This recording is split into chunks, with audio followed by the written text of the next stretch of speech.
bienvenue pour notre petite émission et la dernière émission euh, des lives communautaires sur le Discord. Nous sommes le 30 décembre. Merci d'être là les amis, j'espère qu'on sera un petit peu plus nombreux, mais sinon j'enregistre tout pour le replay. Demain c'est le 31 et après-demain nous serons en 2025. Donc on finit l'année sur un projet qui me tient particulièrement à cœur, avec un invité qui me tient tout autant à cœur, mais je vais vous teaser un petit peu.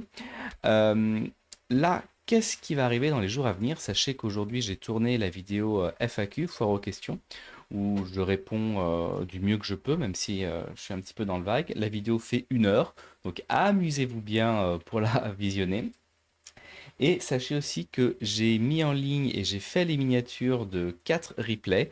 Donc les prochains replays arriveront incessamment sous peu, d'ici demain matin, tôt. Voilà. Et le live de ce soir, alors, est-ce que d'ailleurs par rapport aux petites images que je vous ai partagées, vous avez une petite idée de ce dont on va traiter ce soir? Dites-moi le chat. Et ensuite je vous parle de notre invité. Johan, 2 bateaux et de Martinique. Ouais, il y a de l'idée. Et est-ce que tu sais pourquoi ce bateau en particulier? Martinique de Rome. Peut-être le Rhum, ça c'est autre chose encore. Ouais, c'est Kiro. C'est l'idée. Attendez, j'envoie juste un dernier message. Je vous attends dans le salon vocal. Les amis. Le bateau zéro émission, ouais, c'est ça. Hydrogène, alors non, pas d'hydrogène, encore mieux que ça, Dame Checheux. Bon, bah, je vais pas vous faire poireauter trop. L'Insta 360, elle fait photobombe. Ouais, alors d'ailleurs, j'en profite aussi pour vous montrer un petit peu le décor. Il n'est pas encore fini. Là, il va y avoir, je sais pas trop exactement quoi, mais on va mettre quelque chose en rapport avec la mer. Ici, vous aurez un gilet stabilisateur, mais ça pourra changer en fonction des projets que je développe avec des fabricants.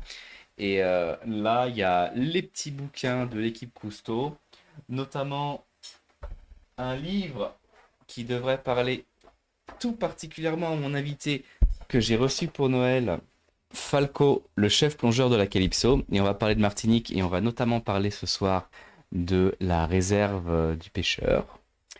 Et donc ça, c'est un petit peu le décor. Ouais, rip, ça fait un moment. Donc, pourquoi est-ce qu'on fait ce live ce soir? Eh bien, parce qu'il y a de cela maintenant 2 ans, au salon de la plongée, j'ai eu la surprise et le plaisir de croiser Olivier, la personne qui va venir ce soir, et j'ai pu découvrir son projet, enfin son projet, le projet qu'il portait avec bien d'autres personnes, de créer non seulement un bateau, comme on l'a dit, un bateau solaire, mais au-delà de ça, toute une filière solaire qui prendrait la forme d'un centre de plongée, capable de faire 2 plongées à la journée. Il faut qu'on vérifie avec lui, mais en tout cas, ce que j'avais retenu, avec les sorties à la journée et la station de gonflage sur le bateau. Donc toutes ces choses-là, entièrement autonomes et solaires. Ça correspondait à des contraintes techniques qu'ils avaient dans la zone où ils travaillaient. Et surtout, ça correspondait à une philosophie et un rêve qu'il portait, celui de faire de la plongée dans son secteur en autonomie sans émission. Et ce projet-là, quand j'ai découvert, il était sur le papier. Après, l'année dernière, je suis allé, donc ça j'ai découvert il y a 2 ans, un an après, lorsque la quille a été posée, je suis allé filmer les premières images de ce bateau. On pourra regarder ça. Je ne l'ai pas prévu dans le live de ce soir, mais on pourra l'aborder. Et j'ai eu le plaisir de voir le bateau prendre forme, voir se finir. Et en juin de cette année, je suis allé le voir sur l'eau cette fois-ci. C'était le bateau que vous pouviez voir en introduction de cette vidéo. Et c'est pourquoi ce projet, l'idée qu'il porte et toutes les personnes qui ont gravité autour fait énormément sens. Et c'est pourquoi je voulais vous en parler depuis si longtemps, que je vais continuer d'ailleurs de vous en parler, que je vais vous pousser au maximum à découvrir ce bateau et à aller plonger en Martinique avec Olivier chez DH Plongée, parce que c'est pour ce genre de projet que je suis revenu en France et que j'ai quand même, j'ai quand même foi en l'avenir. Donc, est-ce que vous êtes tous bien motivé pour accueillir notre invité. Et là, je vais le démute. Et normalement, il va pouvoir parler. Laissez-moi un instant. Olivier, est-ce que tu nous entends? Je t'entends. Est-ce que tu as entendu la petite introduction? Et tu vas apparaître à la vidéo. Et tout le monde, s'il vous plaît, je vous invite à remercier notre invité pour sa présence. Et nous avons Olivier qui apparaît à l'écran. Bonsoir Super. Olivier, comment vas-tu? Bonsoir à toi, Kevin, et bonsoir à toutes et à tous. Alors, on est allé un petit peu sur Discord juste avant. Pour que tu puisses voir l'image qui sort, tu peux regarder là, il y a quelque chose qui s'appelle en direct. Tu cliques dessus et ça va te permettre de voir l'image que tout le monde est en train de regarder en ce moment, avec les questions qui peuvent apparaître dans le chat et nos deux caméras. Tu me dis quand tu y es. Suis, sauf que le on air, là, le sablier, Tu as le sablier. j'ai un sab... Ouais, il n'y a rien qui se passe. Attends. Regarde, sur Discord, tu vois, il y a un petit, euh, un- un- une forme de télé. euh, Parce que ce serait bien que tu vois ce que je montre. Attends, je vais t'envoyer une photo. Est-ce que vous pourriez décrire ce qu'il devrait voir en fait? Parce que j'ai pas envie non plus de dire une bêtise. Il faut que tu, il doit y avoir- là, tu es sur la page. Est-ce que tu me vois en tout petit qui bouge la tête? Là, tu es sur Discord? Absolument pas. Donc, Normalement, oui, puisque tu me vois et que tu m'entends. oui, mais moi je voudrais que tu puisses me voir et que tu puisses suivre l'émission pour pouvoir justement nous donner des anecdotes sur les images qu'on va voir. Donc regarde, il y a un truc qui doit s'appeler en direct.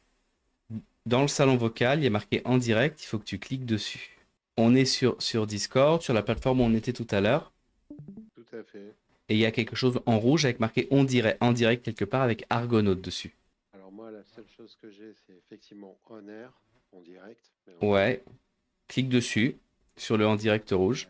C'est ce que je fais. Un sablier et ça fait rien d'autre. Bah, écoute, mais le on air, bon, Et tu peux pas cliquer sur regarder le stream. Clique sur on air et il doit y avoir un moment où quand tu passes ta souris par-dessus ma tête, il y a regarder le stream. ça y est, On y je est le vois. et t'es Ok, sorti, je t'as te vois. coupé et nous on te voit plus.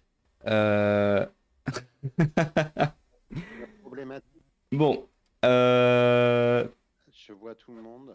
ok, bon, on t'a vu rapidement. Je vais repasser en plein écran. Euh, donc, on souhaite tous la bienvenue à Olivier. On n'est pas forcément obligé de le voir à l'image. Donc, Olivier, est-ce que tu es d'accord avec la petite introduction que j'ai dit sur le bateau? Et est-ce que tu pourrais juste en quelques mots nous parler de ta structure d'IH plongée en Martinique? Sachant qu'ensuite, nous, on va regarder quelques cartes de la Martinique pour comprendre un petit peu ton secteur. Et, euh, et tu nous parleras un petit peu de la zone, mais déjà, si tu pouvais me parler un petit peu de d'IH plongée, s'il te plaît. Eh bien, pas de problème, hein. GH Plongée, c'est avant tout un collectif. C'est un collectif d'amoureux de la mer, de plongeurs, et qui ont souhaité et ont voulu faire plus que les petits gestes que l'on a fait jusqu'à maintenant pour être plongeur éco-responsable, faire attention et prendre soin des écosystèmes marins que nous fréquentons. Euh, Aller plus loin en se disant qu'on avait deux postes, en tout cas nous en Martinique, hein. On a deux postes euh, pour faire de la plongée en scaphandre autonome qui sont c'est utiliser un bateau avec des énergies fossiles pour se rendre sur les sites de plongée. Et Mhm, c'est aussi puisque la seule centrale électrique qui existe sur l'île, elle est thermique. Eh bien, quand le compresseur pour le remplissage des bouteilles, on met la prise, on le branche, eh bien, on a l'impression qu'on est propre, mais en fait, c'est les cheminées de cette centrale électrique qui font qu'on a de l'air dans la bouteille. Donc, en fait, on est hyper impactant, quoi. Donc, je pense que quand on est amoureux de cette activité et des milieux sur lesquels on se retrouve et que l'on partage, ben, il y avait une évidence, c'est que moi, je vais avoir l'année prochaine 60 ans et je me suis dit qu'il fallait qu'on bascule, quoi. Il fallait qu'on soit dans une transition énergétique suffisamment radicale pour qu'on puisse continuer à s'adonner à- au plaisir d'aller plonger, etc., mais en étant complètement déculpabilisé, en ayant le moins d'impact possible. Voilà comment a démarré Diège. Et c'est un beau démarrage. Alors on verra des images du bateau que j'ai pu voir. Euh, Dans le chat, vous, qu'est-ce que ça vous inspire? Et est-ce que parmi vous, certains sont déjà allés plonger en Martinique? Moi, ce qui m'a beaucoup plu aussi avec ce projet, c'est que non seulement ben, il est électrique, mais c'est aussi un bateau que tu as fabriqué près de chez moi, que tu as fabriqué en France. C'est quelque chose d'assez nouveau. Alors, je crois que c'est le deuxième bateau solaire, mais le tien est le seul à ce jour à avoir aussi une station de gonflage qui permet d'être complètement autonome, si j'avais bien compris. Alors, le défi, c'était celui-là. Le défi, c'était d'être autonome énergétiquement Mhm, et en s'appuyant sur un renouvelable. Donc là, nous, en l'occurrence, eh bien, ça a été le soleil, hein, puisque du lever du jour du lever du soleil jusqu'au coucher du soleil en Martinique, on a plus de 11 heures du 1er janvier au 31 décembre. On a plus de 11 heures de luminosité.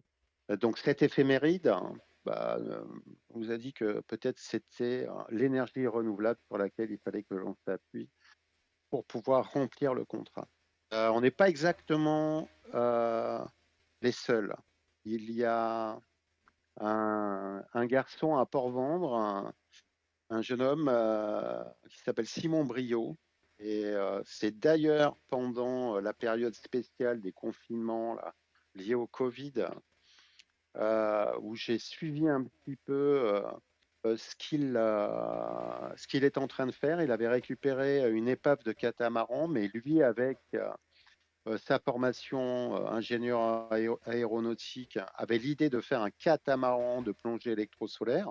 Il a commencé et il l'a réalisé en 2022, si je m'en souviens bien. Et puis, en prenant la tâche auprès de lui, j'ai vu qu'il avait réalisé aussi une station de gonflage, mais à terre, électrosolaire.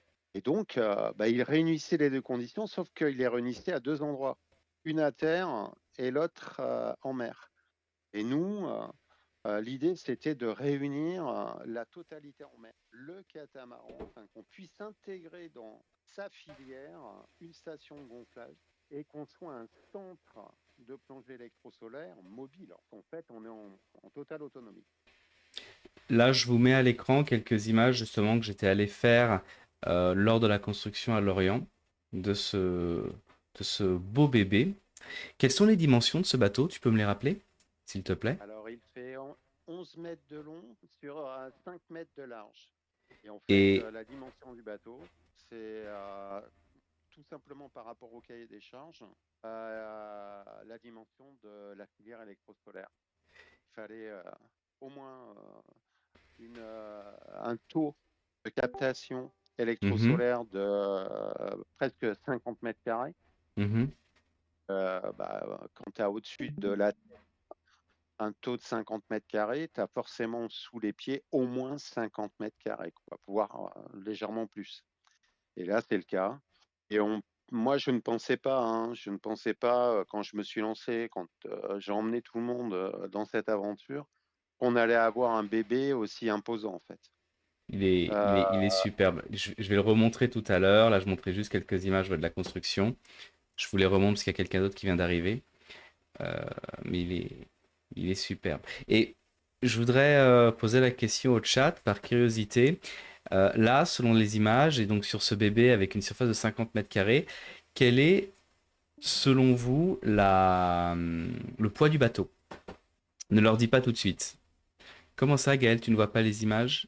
Est-ce que vous voyez là les images des ouvriers sur le bateau? Il y a deux. Alors, Gaël, c'est un bug de ton côté, il faut que tu rafraîchisses la page, je pense. Et clique, oui, sur rejoindre le stream. Donc, qui arrive à deviner le poids de ce catamaran de 11 mètres? Bonsoir, Rec. Ah, on a d'autres invités qui sont arrivés. Ah, Rec qui n'est pas très loin, effectivement. Tu peux me le rappeler, Olivier? On a eu un 3 tonnes de rec. 3 tonnes, Mhm. un petit peu plus. Mais Moi, au on début, va- je lui donnais 8 tonnes et je trouvais que c'était déjà pas très lourd. Bon, on peut leur donner le poids. C'était combien, Olivier? il fait 4 tonnes 5. Et donc, ce qui est très léger pour un bateau de cette taille-là. Enfin, pour- je crois que 4 tonnes 5, sachant qu'il y a 900 kg. donc tu as ta réponse, Dame Checheux. Alors, pas avec les blocs de plongée, mais avec les batteries et les compresseurs. Les compresseurs sont à rajouter. Ah, avec les batteries. C'est effectivement très léger. Alors, avant de développer sur le bateau, je pense que je suis pas le seul. On a certains parmi nous qui sont allés plonger en Martinique. Mais là, je vais nous ouvrir une petite carte de la Martinique et j'aimerais, si tu es d'accord, que tu nous parles un petit peu de ton île, de ton secteur. On pourra voir différents endroits où plonger. Moi, j'ai prévu de montrer ensuite quelques images de Saint-Pierre, quelques images du Roraima, quelques images du tombeau où nous étions allés et quelques images du site de plongée assez étrange qui est un mélange entre le sable et de l'épave. Tu vas nous en parler mieux que moi. Mais avant toute chose, en regardant cette carte, est-ce que tu pourrais me parler un petit peu de la Martinique, des différentes zones et quelle est ta zone, sachant qu'après je vais ouvrir une petite page où on peut voir le sanctuaire du pêcheur. Donc je t'en prie, Olivier. Tu vois bien la carte là? Ouais, ouais, je vois bien la carte. La Martinique, c'est une petite île, mais qui a euh, beaucoup d'aspects différents. La plongée va essentiellement s'organiser sur la côte Caraïbe, mais jusque vers le nord. Il y a quand même des possibilités de plonger de la presqu'île de la Caravelle côté Atlantique à redescendre sur le sud de l'île vers Sainte-Anne. Mais l'essentiel de la plongée se fait sous le vent de l'île côté Caraïbe de diversité de sites entre le sud, le centre et le nord. Je dirais que je pense que pour ceux qui connaissent un petit peu la Caraïbe, les Antilles, il y a un rocher au sud qui est assez mythique qui s'appelle le rocher du Diamant et, euh, qui a son histoire d'ailleurs. Et puis, quand on va voir là, sur toute cette partie-là, des plongées euh, vraiment typiques de la Caraïbe, avec des jardins coralliens, pas mal de spongiaires, des gorgones, etc., du plateau, un petit peu de tombant, etc. Maintenant, au nord, Juste. et là, on arrive sur effectivement la zone que nous fréquentons. On est sur la partie géologiquement la plus récente de l'île, puisqu'on est au pied du volcan de la montagne Pelée. Volcan qui est maintenant au patrimoine de l'UNESCO. Et en 1902, il y a eu notamment une éruption majeure qui a complètement rayé de la carte la ville, qui est une sous-préfecture aujourd'hui, la ville de Saint-Pierre. Et dans la rade de Saint-Pierre, voilà, là tu montres Je vous montre la à montagne. Je monte d'abord la montagne Pelée. Donc ça, on va l'aborder, mais ça a été une des grandes catastrophes de notre siècle, enfin, du siècle passé du coup. c'est la plus grosse catastrophe naturelle du XXe siècle. Ça, c'est Saint-Pierre après l'éruption 1936, c'est ça? Non, celle-ci, c'est la nuée ardente de 1902. C'est celle-là qui a mis et qui a rayé de la carte Saint-Pierre. Et donc, si elle a rayé cette nuée ardente de la carte, les bâtiments qui étaient à terre, tous les bateaux qui étaient dans la rade ont pris de plein fouet cet élémentaire feu et ces bateaux qui étaient constitués. Donc là, tu montres une photo du Roraima, qui était le seul vapeur, très grand vapeur. C'est l'ancêtre du porte-container, en fait, ce bateau. Et qui a brûlé pendant 3 jours. Hein. C'est le seul qui brûlait, qui n'a pas coulé d'ailleurs le 8 mai 1902. Lui, il a coulé 3 jours plus tard.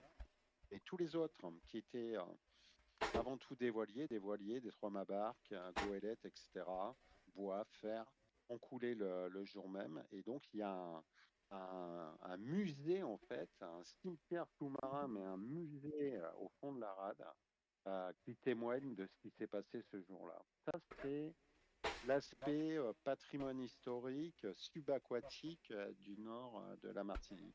On, on va y Après, revenir dans quelques minutes, justement, parce que j'ai quelques images que je vais vous partager de cette épave. Et oui, je me permets de te couper pour te dire qu'on va regarder quelques images de notre exploration de cette épave avec les informations de plongée, car c'est une épave que tu peux plonger. Et il y a aussi toute la partie faune et flore avec la réserve qui se trouve au nord, la réserve Falco, si je me souviens bien. tout à fait. Donc, quand on est voilà, sur la zone que tu as délimitée qui est là, en fait, toutes les plongées s'organisent au pied du volcan. Donc, il faut s'imaginer que le relief au-dessus, c'est très exactement le même en dessous. Parce que très rapidement, à 300 mètres du bord, à certains endroits, tu as plus de 100 mètres de fond. Je vais vous montrer. Et, euh, et donc, c'est des plongées à architecture liées à ce contexte géologique, avec des canyons, des tombants, des falaises sous-marines, etc. Et qui sont colonisés, ben voilà, comme sur l'image, par vraiment très colonisés, par une faune fixe accrochée très dense.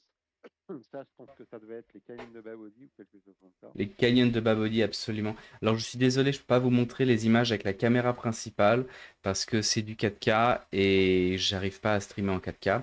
Mais ça vous donne quand même une petite idée de la topographie. Alors, je me permets de vous donner aussi ma perspective. Moi, je retrouvais le type de topographie qu'il y avait aux Caraïbes de mon côté où j'étais sur l'île de Saba, qui est pas très loin, mais en plus grand. Il y a alors la faune était moins grosse pour le coup parce que dans la zone de Lizard de de l'île où j'étais, il n'y avait pas du tout de pêche, donc il y avait des spécimens un peu plus gros, mais par contre, en termes de topographie, tout était plus grand, justement dans le coin des canyons de Babodi. C'est un très très beau site, et vous pouvez voir le corail, et m'a semblé en tout cas en bonne santé. Je veux bien ton avis là-dessus, mais c'était un très beau site pour moi. Oui. Et alors c'est vrai, bon, on a eu du blanchiment. Je pense que personne n'a été épargné par le réchauffement des eaux. On est concerné aussi. Alors je ne sais pas parce que je ne suis pas scientifique. Mais bon, ça fait bientôt 40 ans que je plonge ces eaux-là. Et comme on peut le voir à l'image, ben, il y a des colonies coralliennes, des spongiaires qui sont en parfaite santé. Là, on est sur le haut des canyons, donc on est sur du moins de 20 mètres. Rapidement après, il y a de la profondeur. Et je pense que le fait qu'il y ait de la profondeur rapidement au pied de la montagne pelée limite euh, cet effet, et avec le brassage des courants, etc., a tendance à limiter cet effet peut-être de maintien dans des eaux tout le temps chaudes, chaudes, chaudes, même si on n'a qu'un degré de différence entre 0 et 50 mètres. Mais bon, il n'y a pas une couche superficielle qui chauffe énormément. Mhm. C'est forcément sur une colonne d'eau très importante que ça doit chauffer. Et donc le canyon de Babodi et tout ce coin-là, ça fait partie de la réserve. Est-ce que tu pourrais nous parler un petit peu de l'histoire de cette réserve et peut-être, pour ceux qui ne connaisseraient pas, de la personne dont elle porte le nom? Alors, c'est une réserve régionale, c'est la réserve régionale du prêcheur. Euh, Albert Falco. Pourquoi Albert Falco? Parce que Albert Falco a été le bras droit du commandant Cousteau. Il a été ses yeux, ses oreilles pendant 35 ans à bord de la Calypso. Que Albert est venu en Martinique en 78 avec la Calypso, à la demande de Michel Métairie, dont tu parleras peut-être. Dans une vidéo, mais peut-être pas ce soir, mais on en parlera pour sûr, ouais. Voilà. Et, euh, et Albert est tombé amoureux du nord de la Martinique et il est revenu les 3 années après, tous les ans. Bah, je fais partie des privilégiés qui qui l'ont connu et qui ont plongé avec lui pendant 27 ans. Et il a fait mener tellement d'actions auprès des écoles avec Michel Métairie pour pour sensibiliser avec une petite boîte de production qu'ils avaient montée où ils faisaient des films pédagogiques pour la préservation des écosystèmes marins à l'endroit. Sache que ces films, je les ai. Michel m'en a passé certains. Euh, Faut que je m'achète le lecteur DVD pour les lire parce que j'ai plus de lecteur DVD. Mais, euh, C'est ça la difficulté aujourd'hui. mais ces DVD, je les ai et ils feront partie d'une vidéo. Bah, vous me demandiez, les amis, sur quel projet est-ce que je travaille en vidéo dans la FAQ. Cette vidéo-là fait partie de mes projets à deux cœurs les plus importants de 2025. Et, euh, et c'est grâce à Olivier que tout ça se fait. Et donc oui, ces DVD, il y avait toute l'histoire avec les mousquetaires. Michel Métairie était très attaché. Il y est Tout à très fait. attaché. Et est-ce que dans le chat, par curiosité, vous connaissiez un petit peu Monsieur Falco, Monsieur Métairie? Enfin, est-ce que ce sont des noms qui font écho Michel, je l'ai rencontré, j'ai découvert grâce à toi, Olivier. Par contre, c'est vrai que Falco et Cousteau, c'était toujours deux noms qui avaient toujours résonné dans mon imaginaire. Ah, et on a Johan qui nous partage sa photo du diamant. Très beau site, le diamant, très beau site. Mais j'ai fait une erreur quand je suis allé le plonger. Je l'ai fait en plongée l'après-midi. En fin d'après-midi, le soleil n'était pas assez fort. Et donc, j'ai pas pu en faire les images que je souhaitais. Mais c'était un très beau site. Notamment, il y a une petite passe, un petit canyon très sympa. Tout à Pour le fait. diamant, la faille, voilà la faille. Mais pour le diamant, on est au sud. Après, enfin, on va revenir dans ton secteur, mais rien ne vous empêche de faire un petit peu ce que j'avais fait moi, c'est-à-dire si vous venez en Martinique, vous prévoir 2 jours au sud pour faire certains sites clés, et puis après aller dans le nord. J'ai cru comprendre, alors on a eu un contexte un peu particulier parce que on a eu des conditions météo qui nous ont compliqué la tâche, mais j'ai cru comprendre que ta zone, en termes de quantité de vie et de diversité, est peut-être la plus préservée, non? Pour l'instant, sur l'île, malheureusement, oui. Donc, En fait, il y a la réserve régionale mhm. je reviens du côté de Saint-Pierre à redescendre sur le Carbet. Il y a à la sortie de Saint-Pierre la petite réserve de l'Amélie. Ah Et tiens, il y a elle apparaît pas sur le la... site des réserves officielles de la région. Alors, c'est une aire marine protégée, Mhm. l'Amélie, ou super ludique. Ouais, Où, non, je vais vous montrer des images, ouais, elle est tu l'as merveilleuse. faite. Bah, je l'ai faite plusieurs fois, en fait, c'est vraiment, bah, c'est quoi?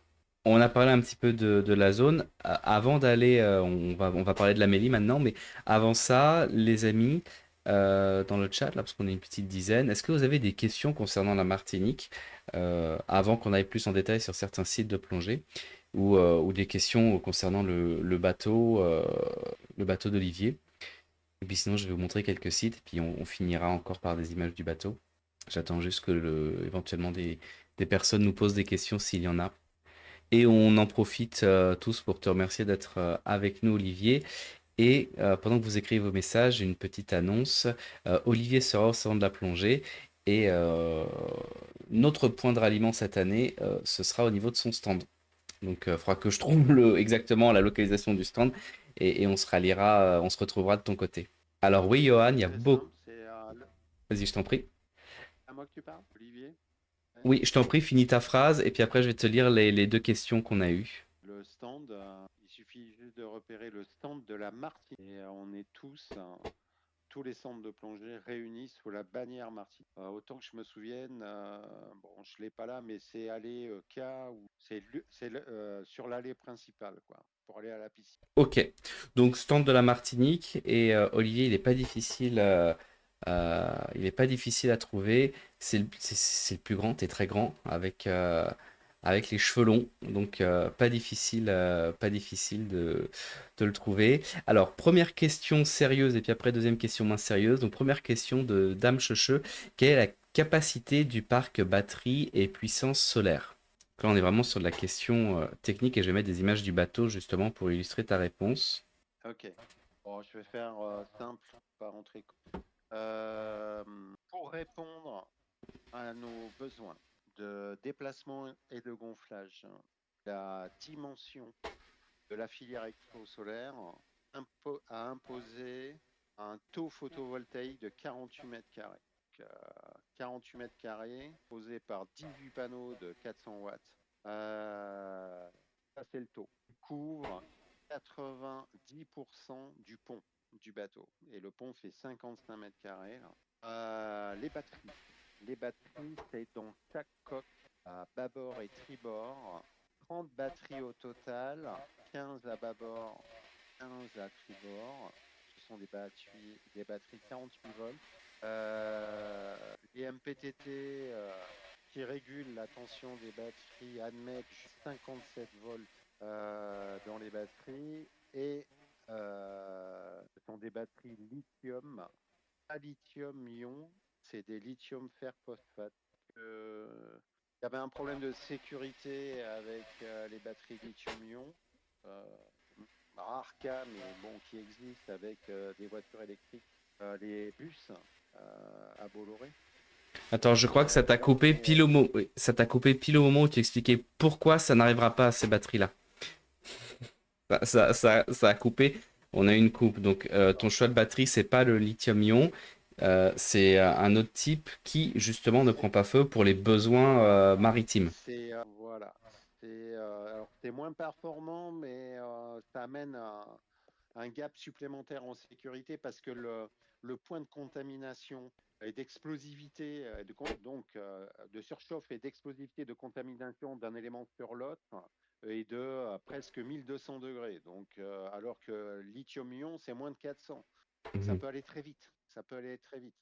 Et là, si on se retrouve avec plus de 1000 degrés sous les pattes, je pense qu'on va être au courant avant que tout ça Bah, c'est que la montagne s'est soit réveillée mis à en nouveau, là. place. Voilà, exactement. Donc voilà, voilà ce qu'il a fallu mettre bon, très simplement et schématiquement euh, dans la filière, dans une dimension comme ça, pour pouvoir répondre à nos besoins. Vos besoins, d'ailleurs, c'est aussi bon de le rappeler tant qu'on est sur le bateau. Sur une exploitation normale, combien de plongeurs environ pour quel type de sortie. Ça peut être intéressant d'en parler. Bah, justement, Rec pose des questions dans cette direction-là. Alors bon, Kevin, le CADA, tu le connais, il Bah, est très on- convivial, hyper confortable. Il accueille 28 plongeurs. je vais vous montrer des images de Euh, l'intérieur. Hop là. Regardez l'intérieur, comment on est sur quelque chose de très large. C'est très large à l'intérieur. Excuse-moi, je t'ai coupé. mais le but du jeu, c'est pas de faire absolument. C'est de pouvoir faire déjà de la double tank, partir sur les sites les plus éloignés, avoir de l'autonomie qui nous permette de faire au moins 2h30, 3 heures de navigation par jour, du gonflage 2 fois. Et jusqu'à maintenant, ça fonctionne. Mhm. Et le bateau, par le constructeur, a été très bien dimensionné dans la dimension de la filière et répond. Alors, c'est une utilisation aussi côtière.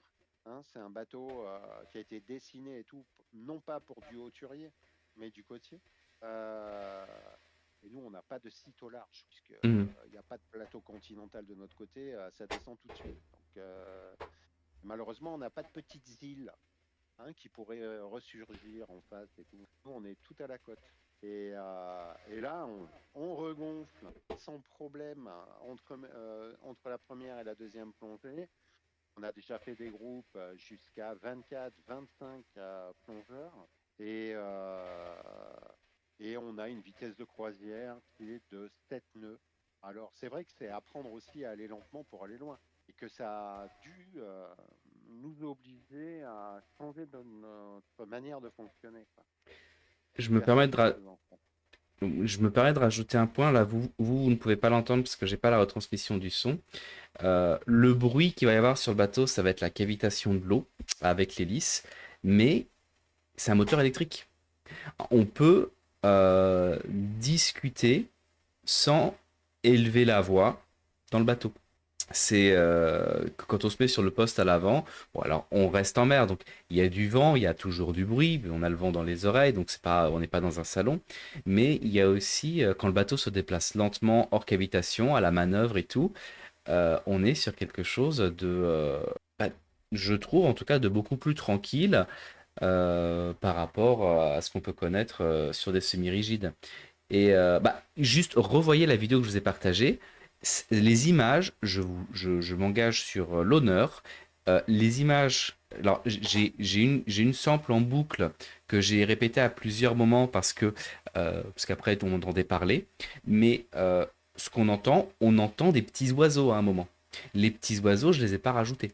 Et on a vraiment entendu des petits oiseaux. Quand le bateau était au mouillage, j'étais dedans, il était démarré. J'étais avec ma petite caméra. Quand on passait Saint-Pierre, on entendait des petits oiseaux qui passaient. Donc, effectivement, Ben, ça facilite complètement les briefs. Bonsoir à toi. Et puis, d'une façon générale, même au-delà des briefs, c'est agréable. Il y a Rek qui nous a posé des questions sur le nombre de moniteurs et le nombre d'élèves. Euh, je sais pas si c'est quelque chose. Enfin, combien vous êtes? Est-ce que tu es plus sur une structure de formation ou alors c'est plus sur de la plongée loisirs récréative sans trop de formation? Tu fais de tout? Alors on fait tout, mais il est évident que non, c'est pas l'école de plongée qui prédomine. On fait de la formation pour les plongeurs résidents. Certains plongeurs, en général, nous accueillent des individuels et des sont là sur des séjours clubs. Euh, Ouais, je pense que vous avez vos réponses. Alors, il y avait Sekiro, un autre membre de notre communauté, qui a posé à plusieurs reprises la question si tes compresseurs faisaient aussi du gonflage à 300. Parce que je crois que Sekiro, il plonge en technique, elle aime bien plonger profond avec des bouteilles bien pleines. Tu gonfles à 220 ou à 300 sur les compresseurs? alors on peut gonfler à 300. On peut Ok, gonfler à 300 et les compresseurs sont prévus pour. ok, Maintenant, dans la proposition générale et dans les bouteilles que nous on fait du 200. d'accord. Ouais, je crois que parce que Sekiro, il doit avoir des bouteilles carbone. Est-ce que j'ai oublié des questions? Si on avait une question, alors tu vas pas forcément la comprendre, mais je vais t'expliquer. Pour se retrouver au salon cette année, on aura un bonnet avec le badge de la communauté dessus. Donc c'est un petit peu notre, euh, notre bonnet de ralliement. Et donc, Johan nous demande si sur présentation du bonnet Argo Team, il y aura du planteur offert sur ton stand. Donc, je te laisse libre de répondre. Il n'y a pas de contrainte, mais Johan, Johan ses priorités en tout cas. Oui, tout à fait. Bon, bah écoute, le stand de la Martinique est réputé et que le rhum coule à flot. Formidable. On voit, il y a quand même, tu vois, on est une communauté très éclectique, hein. On peut avoir Sekiro d'un côté qui te demande s'il peut gonfler à 300 bars ses bouteilles carbone et Johan qui s'assure de ne pas tomber en panne sèche. C'est bien, il faut de tout pour une belle équipe. Magnifique. Alors, moi, je vais proposer au chat ce qu'il préfère voir en premier. Moi, j'ai trois suggestions de sites de plongée dans ton secteur.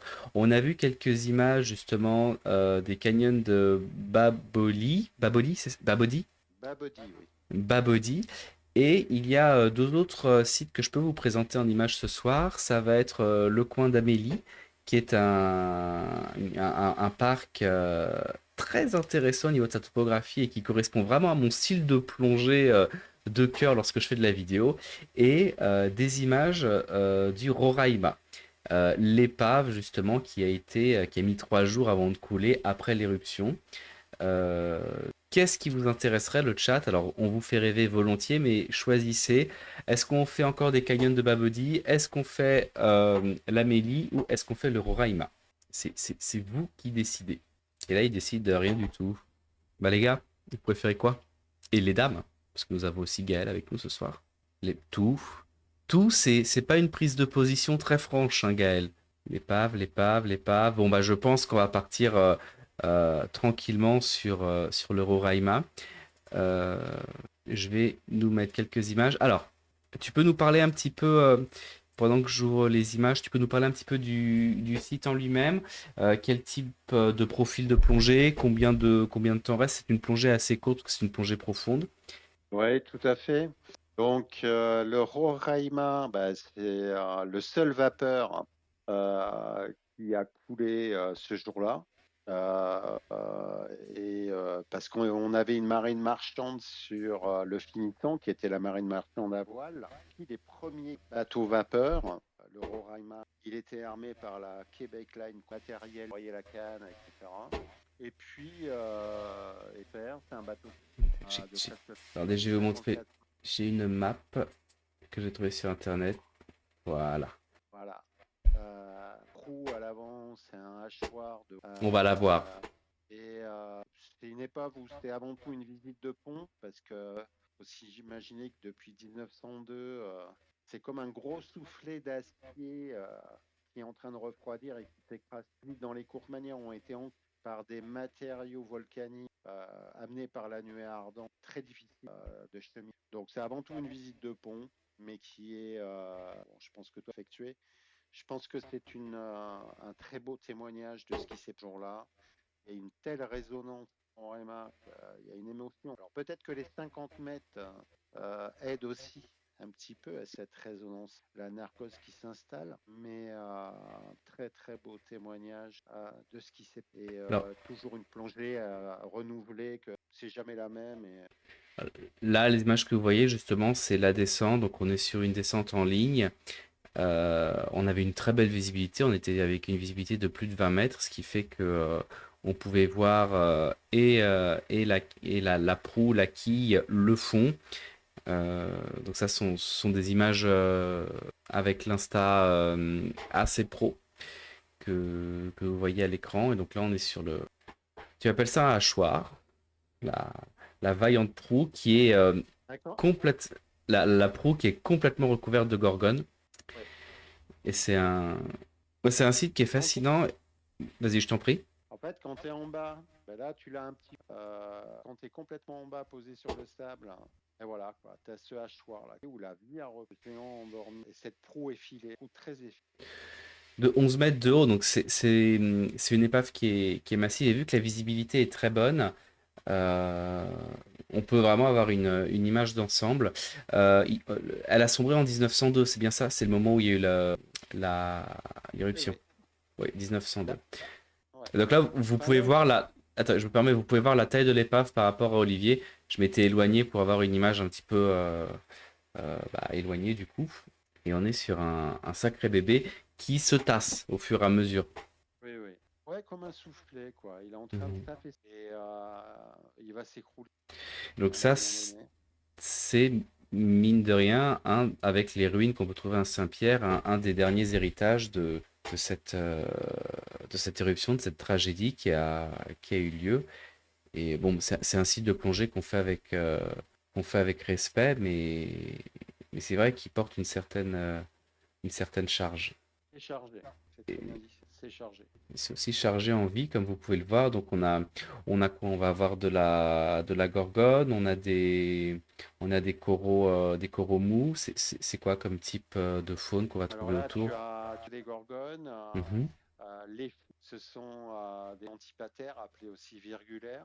Il y a de l'éponge par tâche, On en mais voit qui est ici des de éponges l'éponge. Théodore, des éponges peu de madrépores dures, plutôt blanches, Ju- de ju- bordée. Juste pour montrer, donc vous voyez, là, on a passé, à ce moment-là, on arrive de cet endroit-là, et on est dans cette zone-là. On arrive dans ce passage-là, et Ouais, ensuite, on va aller faire un tour dans le coin du capitaine. C'est ce que vous allez voir ensuite. On a fait notre descente au niveau de la proue ici. Après, moi, je me suis placé un petit peu sur l'avant pour faire le plan général. On s'est déplacé là. Là, notre zone la plus profonde, c'était au niveau de la proue. Ensuite, on est remonté en progressif à 40 à peu près. Le pont, il est à 42, ça le c'est pont? l'entrepont. Voilà, Non, ça c'est d'accord, l'autre. l'entrepont. On va remettre. Il est à 42. Donc le point profond, c'est le moment au tout début de plongée quand je m'allonge dans le sable pour vraiment faire un contre-plongée. Et donc là, vous pouvez voir que le pont s'affaisse sur lui-même. C'est pour ça que les pénétrations ne sont plus à l'ordre du jour. Mais malgré tout, ça reste un site, ne serait-ce que à travers C'est pas une épave comme tu peux avoir en mer Rouge qui ressemble à, un- à une aire de jeu en quelque sorte, où d'ailleurs la plupart du temps il y a pas eu de mort ou très peu, hormis une épave que j'ai faite en Égypte, qu'il faudra que je traite avec beaucoup de respect lorsque je l'aborderai. Mais on- là on est plus sur oui vraiment un morceau d'histoire quoi. Bah Ben, au Oui, bout de 100 ans, oui on dirait une paroi tu es, rocheuse. c'est un témoignage de l'histoire, mais je pense qu'il faut l'aborder, puisque tu faisais référence, qui est beaucoup plus récente, bien évidemment, mais qui a été une catastrophe incroyable. Là, il y a aussi une catastrophe humaine, hein, parce que Saint-Pierre, pour l'éruption volcanique, Mhm.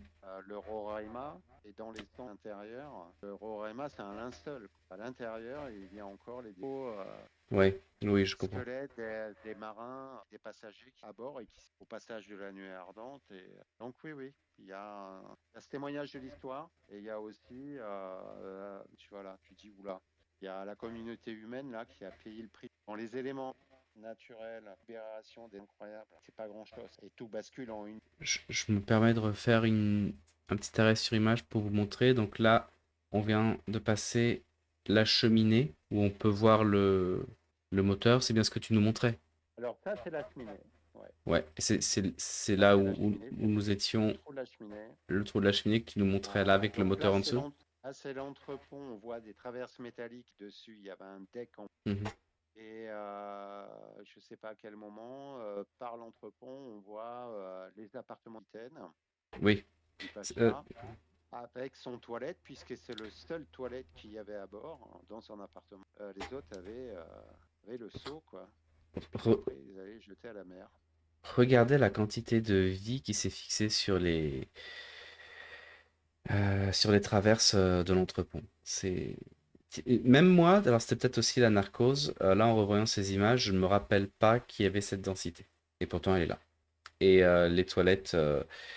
les toilettes ont survécu. C'est assez cocasse. J'ai l'impression que les toilettes survivent systématiquement. On a les toilettes du capitaine sur le Tisselgorm, on a les toilettes à Marseille de je sais plus lequel épave. Enfin, les toilettes survivent. Le son a Oui, coupé. c'est très vrai. Attendez, C'est le très son a vrai. coupé. Excuse-moi, juste un instant. Est-ce que vous pouvez me confirmer le son, les amis? Excuse-moi, Olivier. Je veux juste m'assurer que le son fonctionne bien. Ouais, Ben, les priorités, ouais. Le son est OK? OK. Désolé, il y a dû avoir une coupe. Dans Hmm, l'image juste avant, là, c'était le clapet de la cheminée. attends, Quand tu regardes dans le trou de la cheminée, tu vois un clapet. d'accord. Voilà.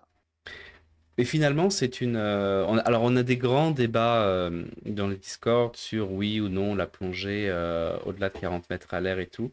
Euh, Moi, pour l'avoir fait, c'est une plongée qui, alors, en petit groupe, moi, c'est une plongée que je conseille avec, vraiment à des niveaux avancés. Mais c'est une plongée qui se fait finalement facilement parce qu'on n'a pas de courant, on a une eau chaude. Enfin, je suis en short de bain, j'ai pas de combinaison. Je suis en slip de bain. On est dans une eau vraiment chaude avec une grosse visibilité. Donc on n'a pas forcément la même sans palier profond, Johan, il n'y a pas la même dureté qu'on peut trouver dans des plongées d'épave à 50 mètres, comme j'ai pu le faire à Marseille. Et donc là, vous voyez, on est à 15 minutes de plongée, on a déjà amorcé notre demi-tour pour se rapprocher à nouveau de la proue.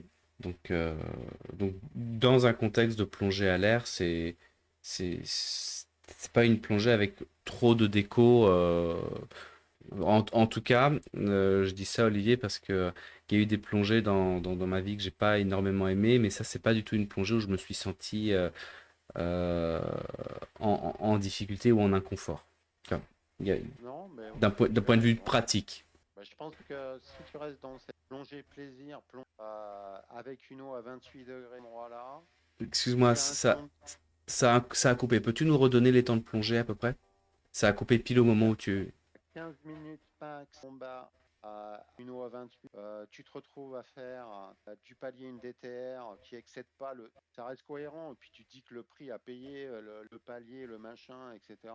Mais il n'est pas si con. Par contre, si tu te laisses aller parce que tu parlais la température, la visite. Et ça peut être parce que tu dis ah ouais, c'est fait, t'es quand même à 50 mètres. Tu y es tout, que ce soit Mhm. froid, que ce soit quand même à 50 mètres. Donc là, ça peut avoir un danger. Tu te dis, aller de plus. Et là, d'un seul coup, ta déco, c'est plus la même. Je vais même faire un gros rappel. C'est quelque chose que j'ai mentionné et que je mentionnerai un peu plus en détail un jour, mais c'est pas avec toi, mais c'est en Martinique sur une autre épave où j'ai fait exactement cette bêtise-là, où j'ai fait une épave à 30 mètres de profondeur. Et allez savoir pourquoi, j'avais passé trop de temps en Europe et trop de temps à Marseille. Et pour moi, je me suis comporté comme si j'étais à 15 mètres sans avoir à faire attention à ma DTR. Ce qui est inadmissible, surtout au vu de mon expérience, mais comme quoi on peut se planter quand on est trop en confiance. Et je me suis retrouvé avec une DTR complètement débile. Heureusement, on n'a pas eu de. On consommait pas, on consommait peu de gaz et on n'avait pas des conditions difficiles. Donc ça a été juste une piqûre de rappel, de attention. Mais c'est ce que tu dis a été exactement ma découverte de putain. Mais comment je me suis retrouvé avec 20 minutes de DTR, moi qui fais toujours très attention? Non, mais ça ne m'était jamais arrivé. Et parce que je me suis vraiment comporté comme quelqu'un en confiance, en oubliant que j'étais à 30 mètres. Et je me suis dit, non, je suis à 18 mètres là, c'est clair, il y a des couleurs, tout va bien. Ah bah là, mon gars. Et effectivement, oui, euh, les conditions sont faciles d'un point de vue environnement, mais oui, comme tu le rappelles, on est quand même à plus de 40 mètres, quoi. Le fond est à 50, donc c'est une plongée qu'il faut prendre sérieusement, mais quand on la fait sérieusement, avec ouais, une quinzaine de minutes parce qu'on n'est pas à 50 mètres tout le temps, en fait, on est à 50 mètres que au début, Non. et après, on est sur une logique de remontée en tire-bouchon. Parce que si on regarde là, à nouveau, là, on est à 50, après, on est à 40, et ensuite, quand on est revenu, on a vu ce passage-là, on est revenu sur le niveau haut du bâbord de l'épave, alors que là, on était passé sur le niveau bas du tribord. Et donc déjà, là, quand on arrive à la proue, on n'est plus à 40 non plus. Donc oui, on a fait 15 minutes, mais 15 minutes en remontée lente. Donc, Complètement. La proue, le haut, c'est et je filme avec la C Pro 1. Et je me rends compte qu'elle est pas dégueulasse quand même, même si maintenant je suis passé à la 2. C'est les images en sortie de capteur. Et donc là, on arrive sur la proue avec une. J'ai vu tout à l'heure un lionfish. Bah là, il y en a un autre. C'est un problème en Martinique où il pose pas encore trop de soucis. Ils l'ont posé énormément. Je pense qu'ils parlaient avec un. Est-ce que les poids tester quel est le tort qu'ils ont une petite faune, ils sont très glouton quand ils sont petits. Je pense à les petites crevettes, crabes corail, etc. Mhm. etc. Et tout. Avec les scientifiques de l'impact, mais il y a force, c'est une Ah, Il y a- espèce invasive. Non, non, il y a un impact. Il y en avait un dans l'île où j'étais. En fait, il m'expliquait que le problème des rascas, c'est elles, elles bouffaient une quantité énorme d'espèces différentes dans leur période juvénile, ce qui faisait des trous tout simplement dans les populations, parce que t'avais des Ça. espèces qui pouvaient pas atteindre l'âge adulte. Donc là, c'est la fin de la plongée. C'est ce que vous voyez monte à une ligne.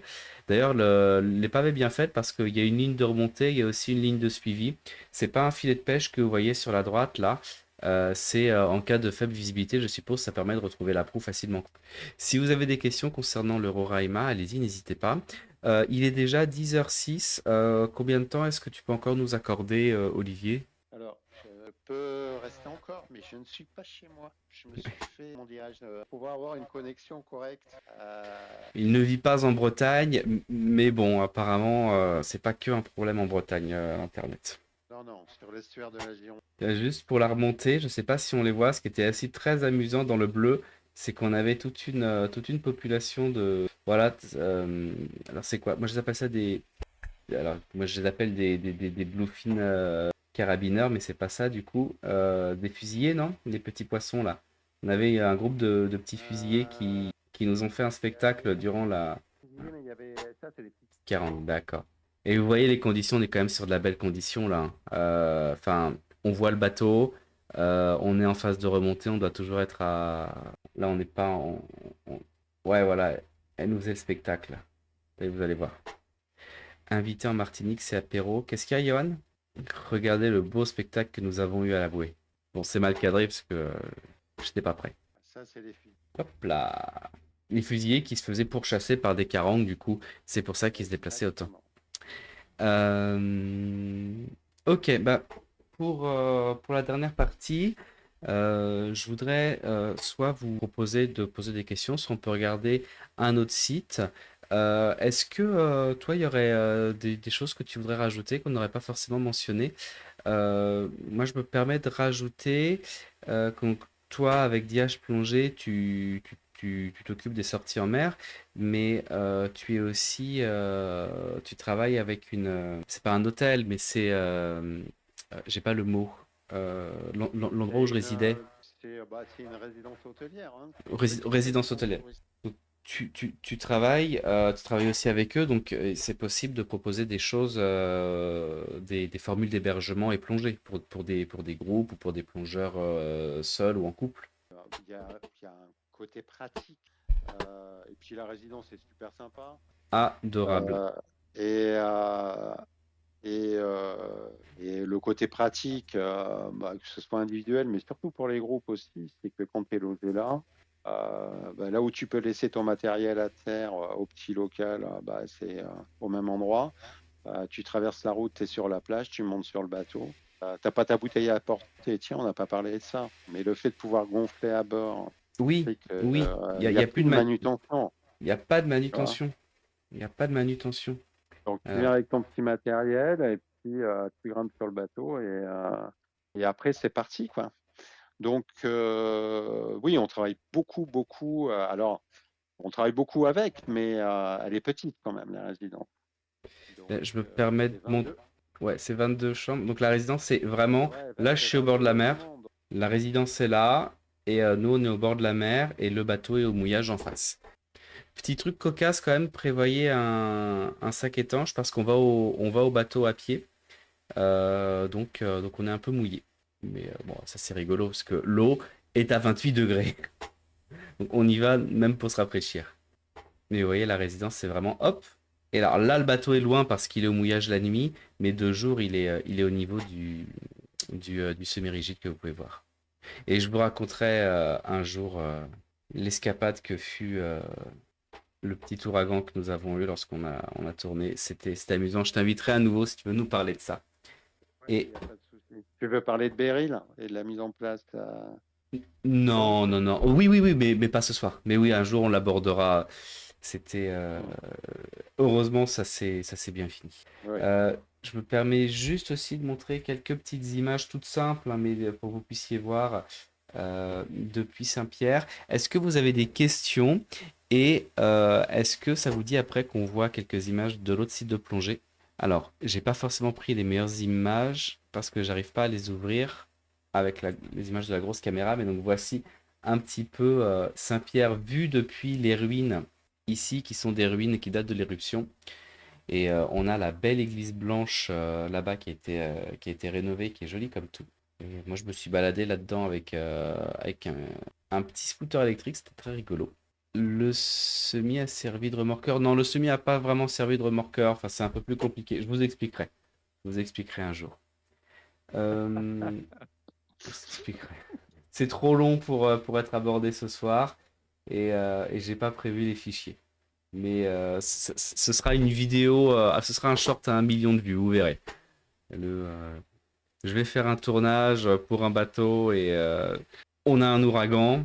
C'était cocasse. T'as vu la vidéo? Faudra que je t'envoie le lien où ça commence, moi qui explique que ça a été compliqué. Et puis après, on est chez toi où tu nous montres, toi en voix off. Alors là, bah, c'est nous, là c'est l'ouragan. Et tout va dépendre s'il passe en catégorie 4, puis un blanc, écran noir, ou catégorie 5. Et puis là, il y a le logo qui apparaît. Ouais, que je te l'envoie. J'ai beaucoup ri en me disant. Alors. Oui, c'est ça, trappeur canadien, où le semi-rigide fait un frontal. Effectivement, j'avais déjà montré quelques petites séquences sans toute l'histoire. Alors. Ah, bah. Boubout, vas-y, on va poser ta question et moi je vais vous montrer. Bah, on peut choisir, je peux vous trouver des images du diamant ou de l'Amélie. l'Amélie, c'est la zone proche de chez Olivier. Vous pourrez plonger si vous allez chez lui, et le diamant, c'est la zone plus au sud.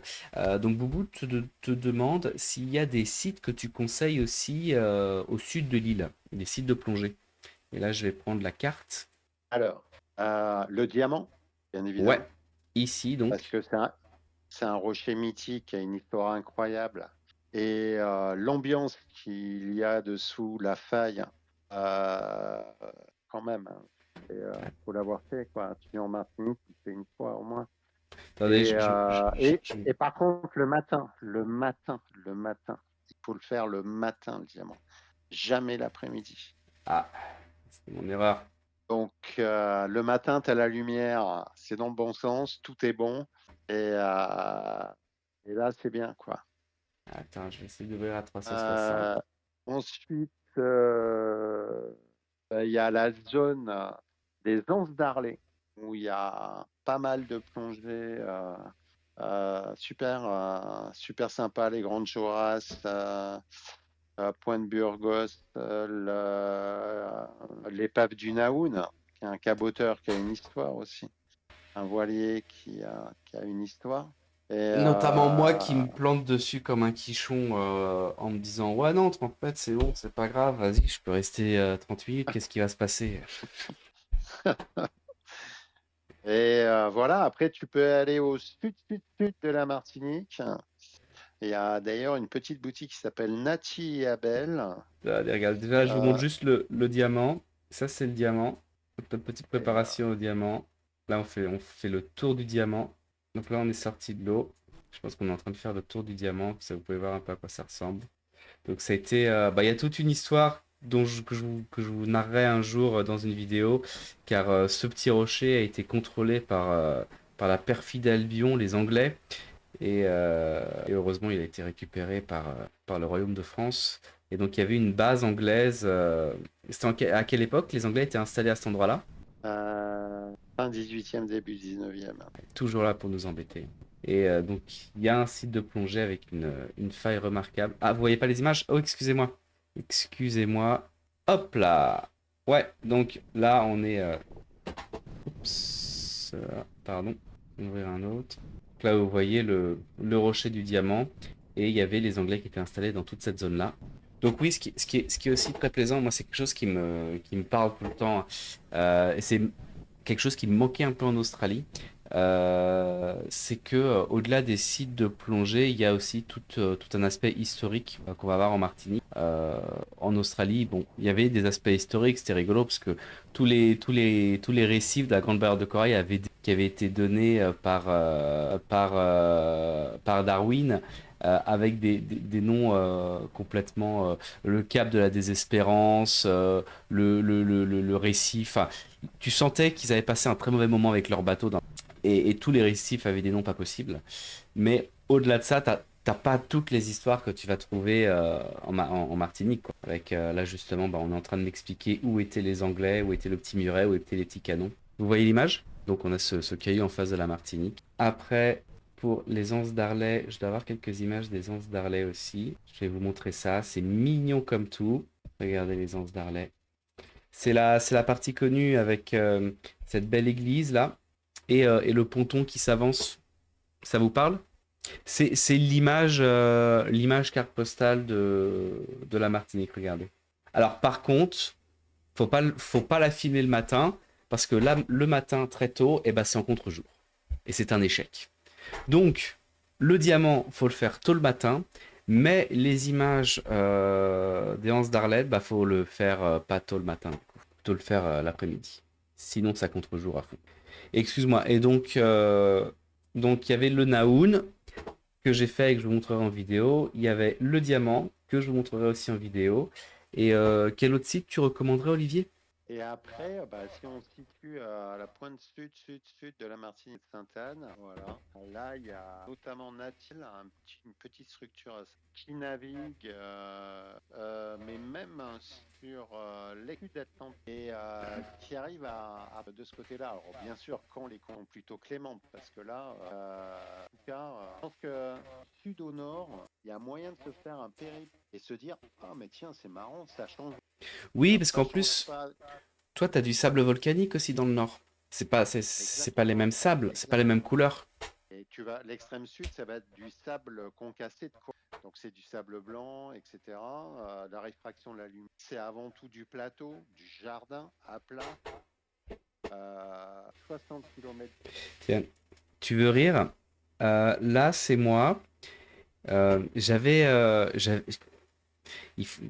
un petit peu de contexte. Faut que vous sachiez que je suis parti en juin. Je suis parti en juin en Martinique, justement. Et je suis parti, j'étais déjà un petit peu fatigué. Et du coup, il y a une après-midi où je dis, ah, je vais faire une sieste.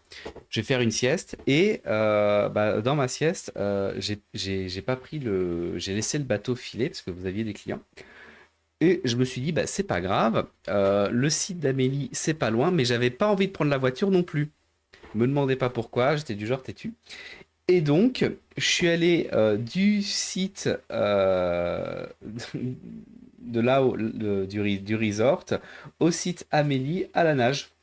Bon, c'était un petit peu long, je ne vais pas vous mentir, mais c'était rigolo. C'était rigolo. Je pense que j'ai dû faire ça. Ouais, elle est là. Et donc, j'ai dû faire touk touk touk touk touk touk touk touk touk touk touk touk touk touk jusqu'ici Ah, à la voilà. nage. Je pense que j'ai claqué mes 800 mètres du N4 hein, ou 400 mètres ou les 8 non, c'est les 800 mètres du MF2 ou du MF1 là. J'ai dû me les refaire là en plus. Et là, tu es à 2 km. Eh ben, bah voilà, hein. C'est ce qu'il faut pour devenir instructeur, diront certains. Mais ça se fait, ouais, ça se fait tranquillement. Là, c'est moi qui me dis, vous voyez le petit point là-bas? Bah, j'étais à la moitié du chemin. Et bah, vous rigolez, mais je me suis dit oui, ça fera partie de mon entraînement. Comme ça me fait bosser. Et on voit vachement bien mes jolis détendeurs tout neufs de chez Scuba Pro. Ils vont apprécier, je pense. Et donc, ça, c'est le site que je voulais vous montrer, que j'aime beaucoup, qui est le site Amélie. C'est un site très profond. Là, vous voyez, on est sur de la profondeur, hein. On est à facile 3 mètres, 3 mètres 50. Tu peux me parler un petit peu de cette épave et de ce site Alors, moi, je l'ai Alors, adoré. Je l'ai adoré. l'Amélie est un 3 mâts le Belém. L'Amélie est arrivée en et a décidé de réparer la nuée ardente. Et à un endroit où il n'y avait que du sang, c'est l'Amélie, La faune, de toute façon, ouais, toute la faune et les éponges, Mhm. voilà, et des récifs artificiels mais historiques. Voilà, et on est dans une situation anormale parce que dans la nature, les écosystèmes se rejoignent. Et là, il y a un écosystème épave, un récif du millefeuille. Et donc, toutes les. Voilà, et je pense que tu as aimé. J'ai adoré. Quelquefois. Moi, c'est alors, j'aime les plongées un peu plus engagées, un petit peu plus aventure, mais un site comme ça, dans 5 mètres de fond, 10 mètres de fond, il peut rien t'arriver. En plus, ce qui est bien, c'est que c'est de l'herbier tout autour, donc tu peux pas non plus endommager des choses. Enfin, si tu fais attention, t'as pas à endommager. Euh, et ce qui est rigolo, c'est que vu que c'est des herbiers, bah, tu vas avoir de la tortue verte, tu vas avoir de la tortue qui vit sa meilleure vie, et tu vas aussi avoir des oasis de vie, comme par exemple bah, ce récif-là. Et donc il y a plein de petits oasis. T'as une mer d'herbier avec des morceaux d'épave et qui ont différentes formes. Là, cette structure-là était plus verticale, t'en as d'autres, bah, c'est des cloisons qui ont été aplaties, donc c'est juste des sortes de planchers recouverts de gorgones. Là, c'est moi qui avais décidé de me faire piquer, je ne sais pas pourquoi je fais ça des fois. C'est pour la science. Vous voyez, ça ressemble un petit peu à ça. Donc là, je pouvais me poser très bas pour faire justement des images. Là, je voulais vous montrer mon joli masque, excusez-moi. Toutes les vidéos ne sont pas bonnes à prendre. Et vous voyez, là, on a une vision un peu plus large euh, d'un amoncellement, et vous pouvez vraiment contempler. Moi, ce type de plongée-là, c'est tout bête, hein. Je vide ma bouteille en regardant les poissons, hein. Je suis dans un aquarium. Voilà, on a vraiment l'impression d'être dans un aquarium. C'est un aquarium. Et moi, j'adore ce type de plongée toute bête. et vous pourrez l'avoir avec à 360. Euh, et c'était où sur l'île? Eh ben c'est juste, mais c'est vraiment juste à côté de l'endroit où mouille le bateau, sur l'île. Donc là, vous avez la Martinique et c'est au niveau du Carbet, le Carbet, à cet endroit-là, un petit peu avant le Carbet. Ça va être, Non, un petit peu avant Saint-Pierre, sur le ouais, Carbet. bah ouais, ça va être, c'est par là. Hop là, ici. Vous voyez, le point est marqué. C'est là. Et vous, vous arriverez par Fort-de-France quand vous prendrez l'avion. Vous arriverez par Fort. Tu sais que quand je suis arrivé à Fort-de-France, tous les gens dans l'avion, enfin tous les gens, il y a 4-5 personnes, parce qu'en plus notre avion avait eu du retard et tout, euh, ils se sont foutus de ma gueule en me disant que j'étais en Guadeloupe. Et j'étais pas serein au début, hein, parce ils étaient très sûrs d'eux. Ils se sont bien moqués de moi, mais c'était rigolo. Ils étaient rigolos. Et moi j'ai beaucoup aimé, j'ai beaucoup aimé. Je suis resté qu'une dizaine de jours. Alors pour finir donc, moi j'ai très envie. Alors cette année ça va être compliqué, mais quand j'aurai les épaules pour ça, d'organiser avec vous, avec la communauté des voyages, notamment en Martinique et notamment pour plonger dans ce coin-là avec Olivier et Adiage, parce que c'est au-delà de tout l'aspect technique du bateau et de toute l'intérêt que je porte au projet, ça reste aussi, faut le dire tout simplement, des très belles plongées, quoi. Donc voilà, si tu veux tranquillement donner un mot de la fin qui sera en replay justement de cette vidéo. On n'a pas eu de problème de son, je suis content, donc je bosse sur le replay demain. Si tu veux rajouter quelque chose, Olivier, je t'en prie. Et on peut faire un dernier petit tour de table si vous avez des questions, les amis. Et on se dirigera vers la fin de cette petite émission. Mais je t'en prie, Olivier, si tu veux rajouter quelque chose. Écoute, la seule chose que je rajouterais, c'est que on a malheureusement pendant très très très longtemps vu les Antilles, notamment Martinique, comme une destination de tourisme de masse, de familial, mais pas de destination plongée, alors qu'il y a une véritable offre en plongée sur cette Caraïbe-là, la zone des Petites Antilles, et notamment en Martinique. C'est pourquoi, depuis autant d'années, bien, on est toujours présent au salon pour faire et que maintenant la Martinique, l'institutionnel du tourisme, nous permet d'avoir les moyens d'avoir un superbe stand au salon pour dire que oui, oui, dans les destinations plongées, ben, on peut compter sur la Martinique. Tu fais très bien de le préciser, Olivier. Je, je crois que le micro d'Olivier a coupé, mais pour vous donner aussi, vous savez, j'ai travaillé sur l'île de Saba, qui est dans la même zone que la Martinique. Et tant je trouve que partir une semaine ou 2 semaines à Saba, finalement, moi je pourrais pas. J'y ai vécu et j'y ai travaillé, mais parce que j'avais un cadre de vie. Mais il y a 3 treks et 5 plongées à faire, et puis après emballer, c'est peser. Tant partir une semaine ou 2 semaines ou plus en Martinique, euh, là, ça vaut carrément le coup. Je crois, Olivier, qui nous a quittés. Attendez. Alors, je Ah, suis encore là. Ok, parfait, je t'en Je vais prie, pas Olivier. tarder. Bah, ça a coupé. Euh, Je vais pas tarder, Kevin. Bon, et bah écoute, Je... on te souhaite une bonne soirée. Moi, je vais clôturer le live en répondant éventuellement à quelques dernières questions. Donc, juste une dernière chose, Olivier sera visible au sein de la plongée. Johan, je t'invite à aller le voir. Johan, qui est implanté en Bretagne, mais qui fait partie. Tu es président de club, c'est bien ça, Johan? Enfin, bon, euh, donc peut-être que tu auras tout intérêt à discuter avec Olivier, que vous pourrez faire des choses. Et on m'a demandé tes coordonnées, donc je transmettrai email et je peux transmettre. T'as un numéro de téléphone de Diage ou pas? Tu pourras me dire quelles Euh, coordonnées je dois transmettre? ouais, tu peux. Ok, Il n'y a pas de mais souci. je transmettrai ça. Et Et, s'il vous plaît, euh, et, Johan, je t'attends effectivement, non pas pour le planteur, mais pour le tiponche au salon. qui est fameux. Quand je suis... Et puis après, je me tais et je te laisse y aller. Quand je suis arrivé de Paris, j'étais malade à crever. Et ben, il y avait un planteur qui m'attendait, pardon, un tiponche qui m'attendait de chez vous, et il était délicieux. Donc, j'approuve. Et pourtant, je suis non buveur d'alcool, mais on fait des exceptions. Bon, s'il vous plaît, tout le monde, on remercie Olivier. Moi, le premier, merci Olivier d'être passé. Merci au-delà de ça, d'avoir porté ce projet de bateau qui me fait beaucoup rêver. Et j'espère à nouveau plonger avec toi en Martinique dans le futur Bien. et avec le plus de personnes possible.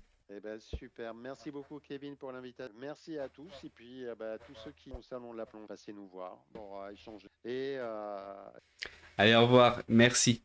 Et, ciao, ciao. et on va le mute. Hop. Et je vais m'assurer. Je vais juste lui dire de bien fermer la fenêtre. Euh, de bien fermer la fenêtre de Vidéo Ninja. Puis après, je réponds à vos questions.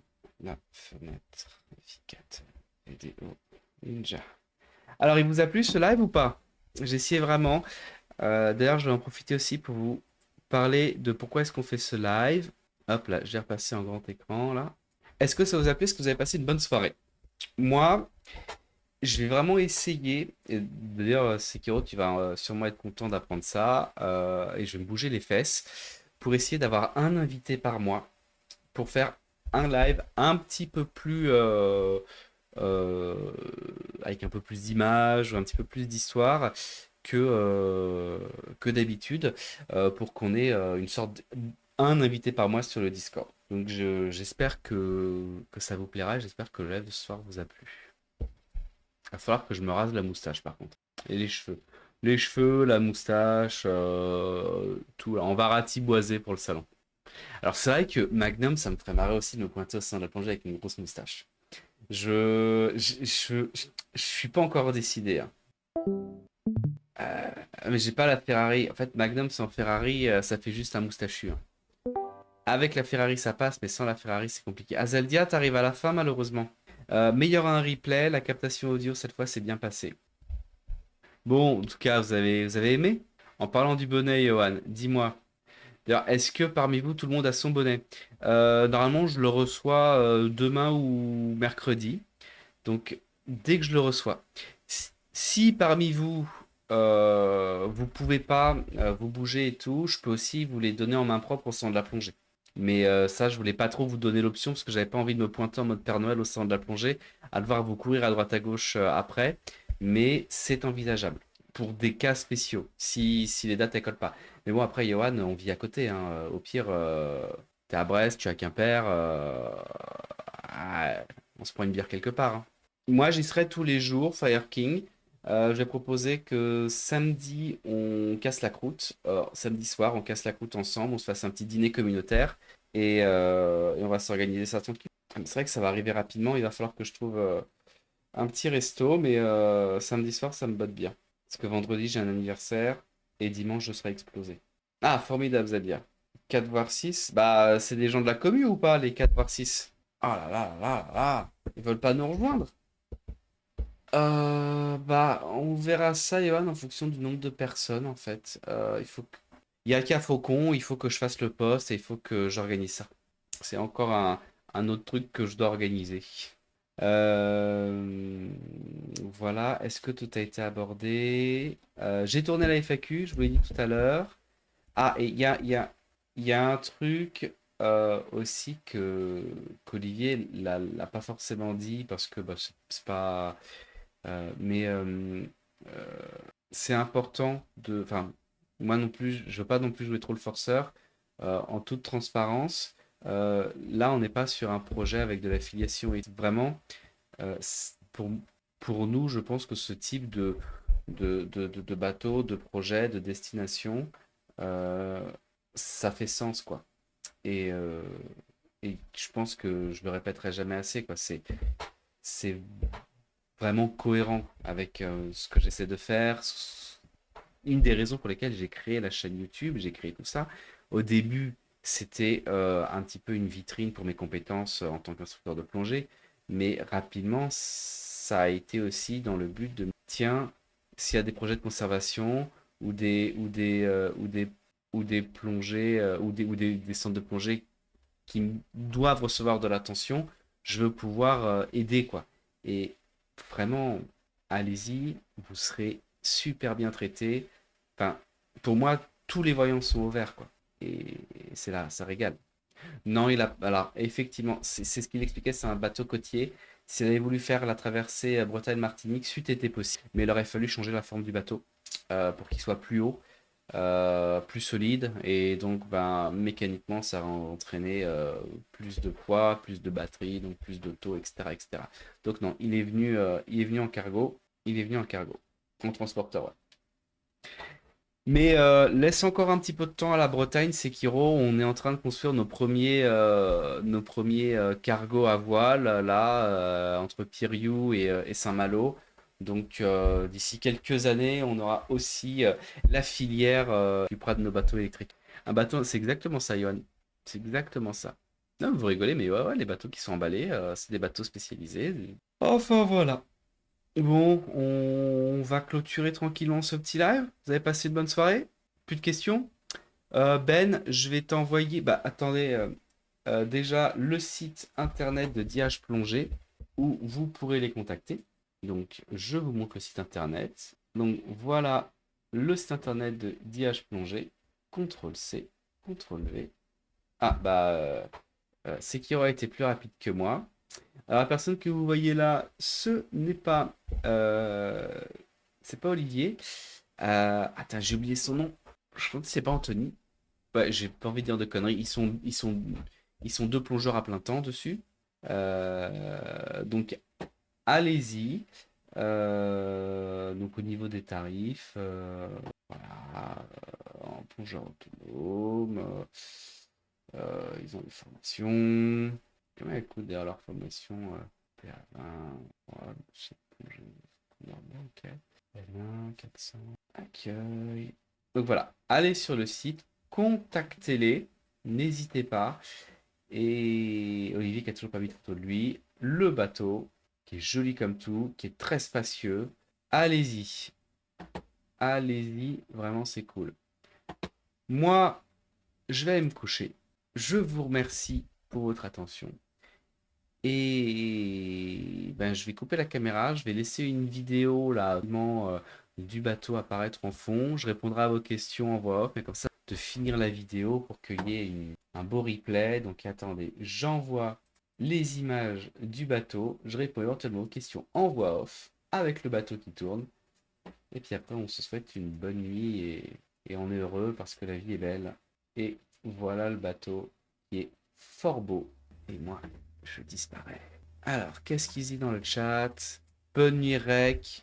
Il y aura un live avant le salon ou un live depuis le salon. Alors, Johan, il y aura un live avant le salon, oui. Il y aura un live depuis le salon, non. Par contre, si je me... Là, j'essaie de finir des vidéos avant le salon qui me permettront éventuellement de... il me faut à peu près 1000 balles si je veux embaucher un cadreur et un monteur qui pourraient me faire une vidéo J1 du salon. Mais je rechigne un peu à dépenser cet argent-là, donc, parce que je l'ai pas. Euh, donc je pense pas. Je pense pas. Bonne nuit Gaël. Merci beaucoup d'avoir été là ce soir. Euh, Merci Yoann d'avoir été là. J'ai pas cherché à savoir, mais je peux lui demander euh, pourquoi tu veux le rencontrer. Il y sera sûrement. On va s'organiser s'il est là, je te le présenterai, j'ai son numéro. Vivement qu'on mette des visages, en effet, trappeur. Et n'hésitez pas si vous voulez, si vous n'avez pas encore votre bonnet, euh, ce sera cool. Et vous voyez, le bateau est vraiment agréable à vivre parce qu'il est très large. Très très large. Pour l'instant, c'est pas encore parti, Trapper. J'attends, ça a été envoyé, mais je l'ai pas encore reçu. Pas de problème, Trapper. Allez, bonne soirée, les amis. Bonne soirée. Merci d'avoir été là. Et demain, plein de replays pour vous. Allez, je coupe.